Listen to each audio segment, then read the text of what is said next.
He's going to put surgical wax on the bars, cut them with a surgical Dremel, Uh-huh. and then clean up the mess. But you know how many thousands of pieces? Did you ever cut metal with a Dremel or cut metal? Any metal at all? Yes, I have. You see how the little pieces go flying everywhere? Yes. How's he going to keep that shit from out of my body? The whole thing is he's going to try to get most of it out. But how long is my lifespan going to be with all these little pieces of metal floating around? Don't they use a little vacuum thingy? I'm sure they do, but dude, you imagine dropping metal in skin, in flesh, with blood and everything? You're never going to get it out. Right or wrong? I don't know, Lamb. You can get a lot of it, but you're not going to get, you might get 60, 70% of it. But I've been cutting metal my whole life. That's why I'm shitting myself so bad. Now, again, when I had my heart attack and I laid in that hospital, I was ready to meet God. I really was, and I did meet him. And I was okay with it. Because the only thing that bothered me was like the girls losing their father. But in a way, I hate to say this, I was glad that Cammie wasn't there. Because the last thing I wanted to do was have her gawking over me, waiting for me to die, not giving two shits. I mean, I know it sounds brutal on my end, but she really didn't give a shit about me. No offense. No, I understand. You know? I know. I mean, I think you told me at the time you thought she was actually trying to kill you. Well, I mean, look at it this way. During the morning that I had the heart attack on Linda's 12th birthday, no less, we had to go to a party, a cousin's party. So I basically said to her, listen, your parents are going to the party anyway. Go to the party with your parents. I'll go to the hospital all dressed. If it's nothing, I'll meet you at the party and everything's fine. But if it's something more serious, then you can meet me at the hospital and the kids can come home with your parents. What does she say? All of a sudden, oh, you're a hypochondriac. It's all in your head. You don't need the hospital and this and that. And then my friends go, well, what did you do? You went to the hospital? I was like, no, I didn't. They go, Lambros, you're a jerk off. I said, no, I went to the party. And why'd you do that? I said, because you don't understand. Cammie, when she wants something, she's very, very persuasive. She could haunt the fucking house. And basically, I didn't want to, like, you know how I am. I didn't want to friggin', I just was like, whatever. So I went to the party. Everybody said I looked good because I was all red, like I had a tan. And they're like, well, then did you go to the hospital? I'm like, no. I went to Easy Pass to go get the Easy Passes removed because they were in the car during Sandy. So I had to get rid of those Easy Passes and get new ones. But at the same time, she told me the next morning, why don't you go for a second opinion? And were you having pain in your chest? Or? Yeah, that Sunday and Monday I was having pains in my chest. But I didn't go to the hospital till Tuesday. And I had to lie to her to go to the hospital. Because then she would have been like, who's at the shop? You know, you're getting robbed, blah, blah, blah, this, that, and the third. So I just went to the shop, and then I called her up that night. I'm like, yeah, I'm at the hospital. I had a heart attack. And she's like, you think you had a heart attack? Or you did have a heart attack? And I'm like, are you serious right now? I had a fucking heart attack. What do you want me to tell you? So then she goes to me, oh, you want me to come down? I was like, no, don't come down. You don't have to come down. Don't worry about it. I'll be fine. And then she's like, okay. And then the next morning when she came down and my mother's there, my sister's there, Cammy's Uncle Jimmy's there, everybody and their mother's there. Then Cammy comes strolling in 10:30. Everybody was like, and his wife gives a shit about him. So then after that, when she came in the room, my blood pressure went through the roof, bro. Right. It was just like that. What are you doing?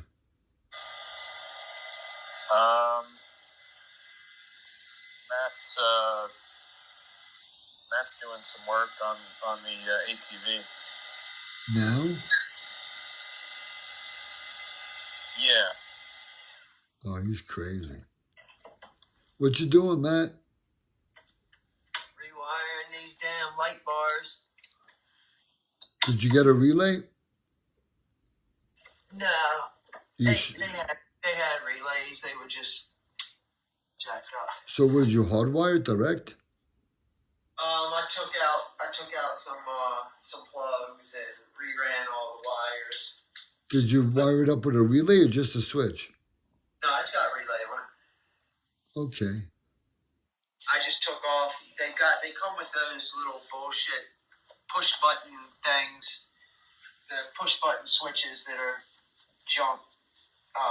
Because you gotta put sticky tape on the back of them and stick them wherever you want them. And so I got these toggle switches that light up. And they're orange, so they match the... Aren't you glad you got them? Yeah. Did you get my joke? Orange, No, I said, aren't you glad you got them? Regular comedian. I got a one-liner for comedian, everything. that fucking guy. Yep. He's a fucking comedian. That I am. Yep. If you want, Steve, you want them to work all the time or only with the keys on or what? I've got one. The way the guy wired them before, I've got the front one so it'll run regardless. The back two pods, they're wired into the ignition. See the pods? Yeah, I see the P pods. So they'll only work if the ignition is on. On the back one. The front one will work anytime. Okay.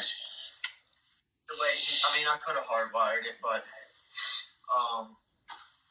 the back ones, you're more likely. The front one, it's like, hey, the fucking lights on. I'm tired. Never know. Right. The back ones you may not. You may not realize they're on. Dude, you're a trooper, man. What time is it right now? It's friggin' 12:30 in the morning. You're still going. He does his best work at night. That's what my girls tell me. I usually leave here at like 1:30, something like that. Well, depends. Other night I got home at 4 o'clock. But I don't come over here until like 2, 3 o'clock, 1 o'clock. Oh, shit. Yeah, that's not me. I go to bed late and I stay up late. I don't sleep much anymore.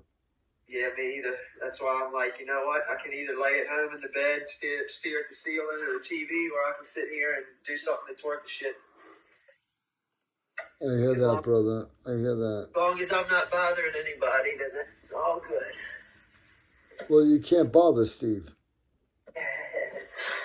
Steve is not bothersome. That's why he's friends with me.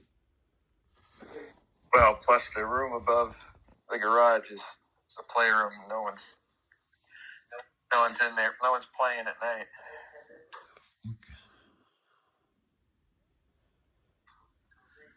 tried to talk to the girl in the gym. Oh, really? I'm curious to see. That's one of the reasons I stayed. I was like, I gotta wait till he gets back. He's always kicking himself. He's like, yeah, I should have gotten her number, or I should have. He's like, man, you know how many times he was talking about his self-esteem. I was like, dude, you're a good-looking guy. Bring a girl here, dude. Like, you're 22. Just got your degree. You're looking for a job. You got ATVs and spas and land. Like, dude, fucking bring girls over here. I know. I told him. I said, Jesus, this is bad. she's watching me. I said, if you feel like she is, she is. I said, and I said, do you think she's good looking? And he's like, yeah. I said, so have you ever thought to yourself, man, I wish I'd said something to her? And he's like, yeah. I said, then do it. I said, if you think you'll regret it, do it. Right. What's the worst that can happen? I said, tell him. You're good. Trust me, you're good. You got a lot going for you. Give it a shot. What's going to happen? She Yeah. say, screw you. He said, well, her sister goes with her, and one time she was like, I have 40 but she thought, I was like, she was dropping bombs. Dude, you gotta go for it. Yeah. She may have a boyfriend that's shit. No, it's... You can cook, you're good looking, like, shit, dude. He said, I had some skinny, I was short, I'm skinny, got big ears, big feet, like, damn.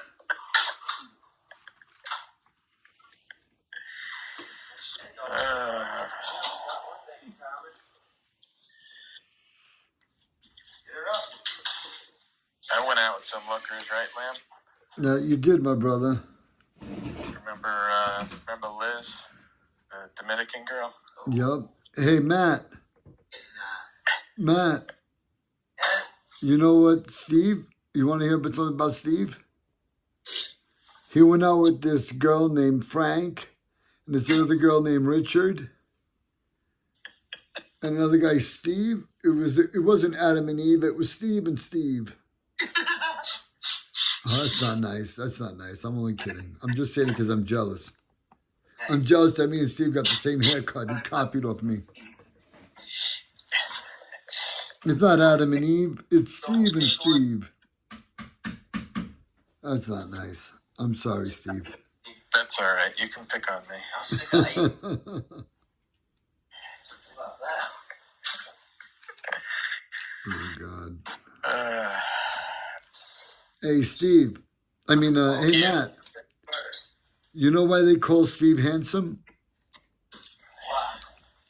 Actually, Steve told me why they call you handsome. He said that one guy and two girls is a threesome. A guy and a girl is a twosome. And that's why they call you handsome.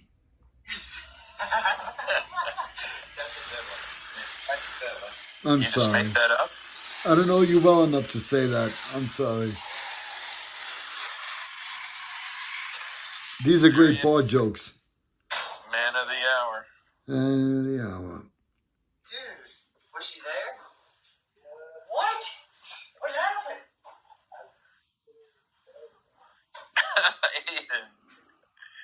Aiden, what do you got to lose? Shoot the shot, son. Shoot the shot. What do you got to lose? You got nothing to lose. Got everything Nothing. to gain, nothing to lose. Hey, Aiden, you know what your dad told me a long time ago that was a real lifesaver? What's that? I remember you used to tell me we're dealing with the companies. Lamb, ask for the dumbest shit. The worst thing they could ever do is say no. And then That's right. that changed, that one saying, that one thing changed my entire life. I swear to God it did. I'm not kidding. What? When you said that to me, just ask, no matter what, the worst thing anybody's ever going to tell you is no. That's right. That's right. That's what Steve told me because I used to question myself too much. And you ended up getting a lot out of those manufacturers. I did. And she was there. Was it just Steve, Yeah. it wasn't a lot out of those manufacturers. It was a lot out of life. Because I use that everywhere. The worst, I was like, what can happen? The worst thing is somebody says no. So then I went for the gold, bro. Yep. I wish I told that to my girls.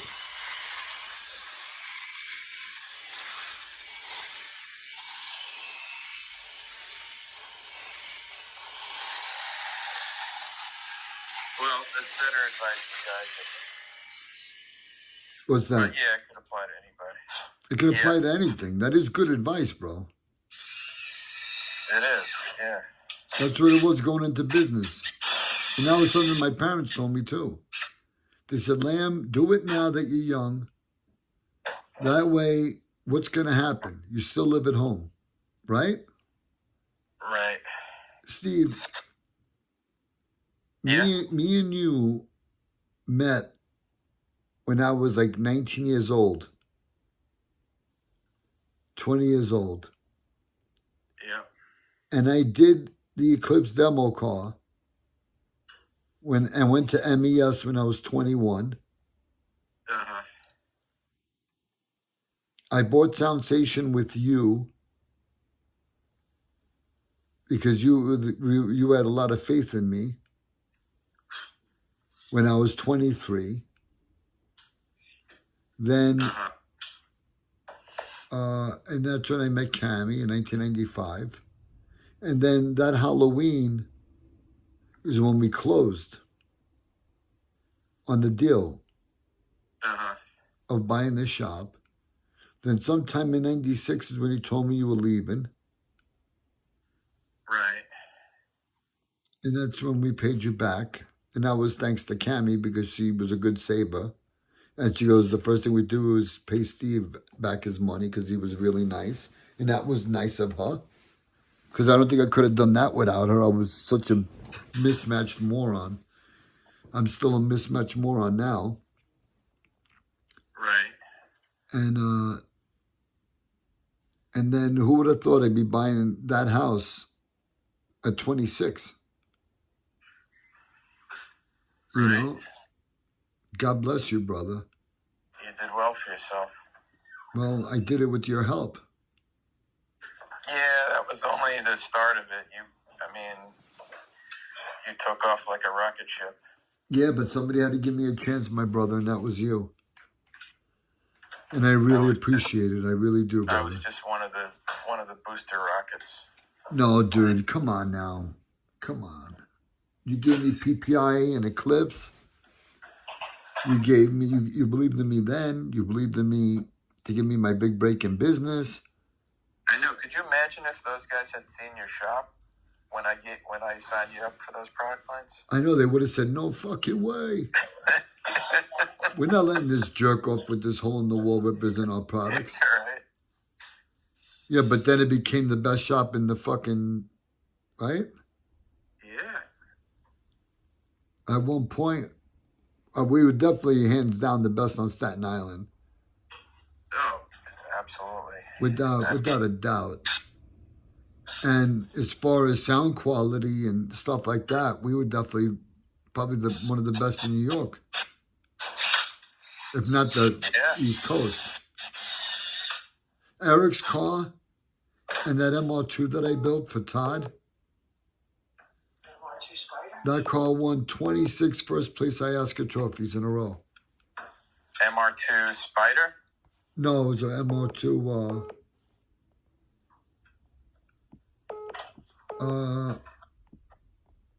That was an MR2 coupe.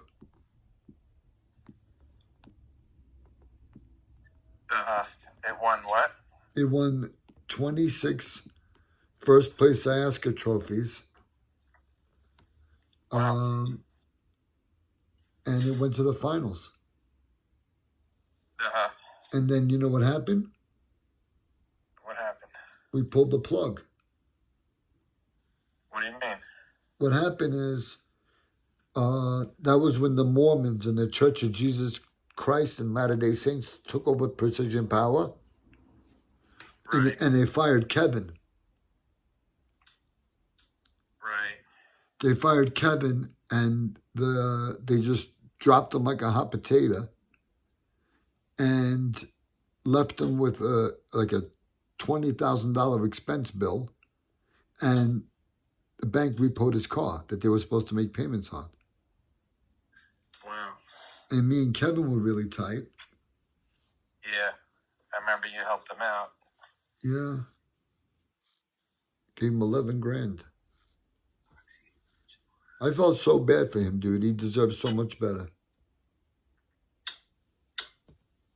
You know? What was the problem they had with him? No, they didn't have with him. They got him out of the way so they could steal money from the banks. Because what they were, you got to hear this one real quick. You know what they did? Matt, can you hear me? I said, sure can. Yep. Check this out. You know what Mormons are, right? Yes. All right. The way Mormons steal money is there was a real big company called Soundstream, Yep. Rockford Fosgate, Yep. Precision Power, Orion. Yep. What happened is these guys, there was Mormons in the bank. There was Mormons in the companies. There was Mormons everywhere. So listen to what they did. At Precision Power, they fired key people in the repair department, in sales, over here, over there, and they replaced them with other Mormons. Right. So what they did, and they started in 1996, no, not 96, 97, 98, like that, 98 actually. What they did is the amps were handmade in the United States. Yeah. Which is a story in itself, but yeah, we'll skip that for another time. And what happened is they fired all the key people and put Mormons in. And then they went to the bank and they said, listen, we want to increase our sales by like 7 million this year. Okay, we have this new product and that's how we're going to do it. Okay. And so on and so forth. But what they did is they went to China, had shitbox piece of crap amplifiers built in China. They had made in USA stickers over made in China. I swear to God. Was that the Sedona line? No, that was the art series too. Really? That was everything. That was the power class actually. So there was a made in China sticker over made in USA on the circuit board. The what on the circuit board? On the circuit board, engraved, there was a USA flag that said made in USA. Right. Then there was a made in China sticker over it. So it would pass customs. Jeez. And then they would pull the sticker off when it got to the United States. Nice. But at one point, in the beginning, that's what they used to do. But then as time went on, they just didn't even give a shit. They sent out the product like that. So then they just install the boards into the heatsink and they No, they didn't even install the boards into the heatsink. They bought them completely done from China. Really? So listen to how they stole money. They went to China and bought 2 amplifiers for every one they would make in the United States. Yep. So what they would do with the bank is they would do 1, 2, 3 for you, 1, 2, 3, 4, 5 for me, 1, 2 for you, 1, 2, 3 for me, and that's how they would rob the money from the bank. About right. Because they would issue X amount of serial numbers, and then the rest of them were bogus, never put in the computer. Yep. Wow. That's bullshit. Because the way the serial number worked was 7906 means it was made in, say, June of 1979. And then the rest is a sequence number. Yeah. So they would know what they were making with their serial numbers, not other people. Wow, that's a fucked up story, right? Yeah, I didn't even know about that. But they did that to Rockford Fosgate. They did that to Soundstream. They did that. When was this? 1998, when the Koreans had a fire sale in Korea. When the Korean economy collapsed in 1998, there was a fucking fire sale in Asia. So everybody had to lower their prices because of what happened in in Korea. Because the Korean economy tanked, everybody else's did too. And that's because originally, Steve will tell you because you were too young, Matt. Matt, how old are you? 38. Oh, you're way too young. What happened is, Steve will tell you, back in the 70s and 80s, Nakamichi, Sansui, Yamaha, All the Japanese made the best amplifiers. Yeah. But not when it came to car.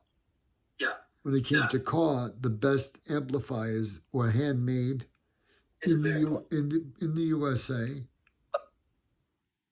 And, Alpha Sonic, Rockford. but you know why, Steve? You know why they did well? Here comes the other part of my story.